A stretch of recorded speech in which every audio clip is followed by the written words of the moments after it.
better today. Okay. I do like, see now, everybody, this is a prime example of how the RAS works. What did Stephanie just notice? What she said. What she said. And what's the reason for that? Yeah. Because we were talking about that earlier. It's her RAS. See, we've just proven it. She just noticed what she said, and then you'll notice that for hopefully for the rest of your life, so long as you stay around people that are talking the same language. Okay. What I was hoping that what you would say is kind of like what Ken said, is that it was uncomfortable at first and then it got easier. I noticed it with Bill, too. The first time that Bill and I did it, he definitely sounded uncomfortable. He wasn't quite even sure where to start, and then by the second time it got better, and by the third time, he was kind of, just really was being himself. He was like, oh, hey, like I said, I'm Bill Ruby, and what was your first name? I mean, it just sounded so conversational. And then so which one did you think you liked the best? Direct. So you like the direct one. So I'm Kaisa, and who am I talking to? I'm not much more. Okay, perfect. Yeah. What do you? I like the indirect, and that's probably more. Which is the, while you grab that file in case we get cut off. Yeah, rather than who am I speaking to. And I'm used to people, I am the one that gets the sign calls. So I'm used to people not telling me who they are, or even just I'm calling them your listing. I always love that one. But tell me about your listing, and I sit there for a minute. You want to tell me a little more than you're calling me on my listing? I mean, it's like they assume that it's the one and only house I have listed. And so I would know exactly which one they're talking about, and then they give me the wrong address, too. But okay, now I'm seeing a big benefit to all this.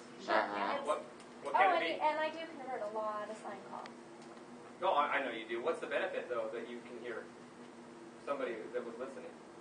A lot of fact-finding in that, building relationships. The fact that they don't know a lot of information is a great opportunity for us to capture what?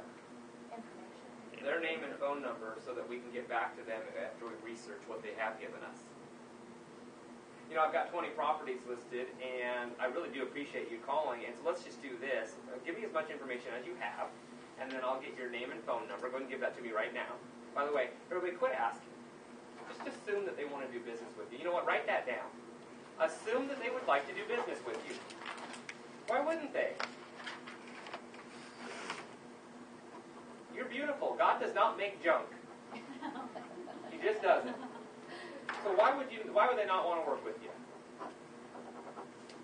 So just assume. And so why would we say, can I have your number? May I have your number? Do you want a root canal? No, they don't want to give you their number. Give me your number. Give me your number. You might even throw this in. Hey, I got my pen ready. Give me your number. Oh my gosh, he's got his pen ready. I can't let him down now. Right? Yeah. Okay. That's true. Okay. Are you ready to go to bed? No. You're right. Yeah, it's time for bed. Time for bed. Absolutely. Go to bed. Yeah, and if not, I'll change your last name. Okay. Yes. This is the script that I learned in the building class the other day, and it actually worked, which was when they didn't want to give me their name, I said, can I buy a vowel? Yeah. And they laughed, and then it totally changed the conversation. Okay, did you all hear that? Yeah. You ever had that buyer? Can I get your name? So, oh, by the way, I'm Brian, and what's your name? And they go, you don't need to know my name right now. And Melanie says, Can I buy a vowel? oh, yeah, you're funny. Absolutely. Write it down. Can I buy a vowel? Ask them for their email. Yeah. Half the time it's their first name, something else. It's really interesting. I had a situation one time where I asked a lady for her name, like Melanie said, and I think I even said, can I buy the vowel? She chuckled, and yet she was not a high I personality type, so it was a courtesy chuckle. And, and I figured that out, and then later on I said, I pulled out my phone, like I told you, say, hey, I got my pen ready, I'm ready to write your number down, and we were on an airplane, and I pulled out my phone, I got my contacts out, and I said, hey, go ahead, whatever your name is, give me, because she wouldn't tell me her name, and I said, go ahead and give me your email address. And she goes, okay, it's Sherry.Miller. And